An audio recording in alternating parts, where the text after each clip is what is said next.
So hello guys, welcome to আমাদের middle eastern dessert shop. হ্যাঁ, এখানে আপনারা দেখতেই পাচ্ছেন এখানে বাসার ঘি বানানো হচ্ছে। আপনারা চাইলে এখান থেকে বাসার ঘি অর্ডার করতে পারেন, একবারে পিওর ঘি। আমরা কিরিম থেকে 2 ঘন্টা জাল দিয়ে তারপরে এই ঘিটা তৈরি করা হয়। হাতের বানানো ঘি।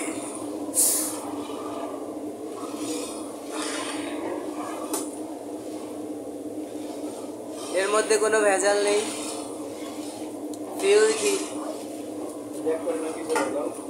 চকচক করে। এটি বয়সেরই তো কাটি দিব ভাই, মজা লইলাম আর কি। এটি বয়সটাও কি ভিডিও ছাড়তে নেই, বয়স তো কাটি দিতে, বয়স কাটতে আলু কাটতে, যেমন সব কাটি দিতে।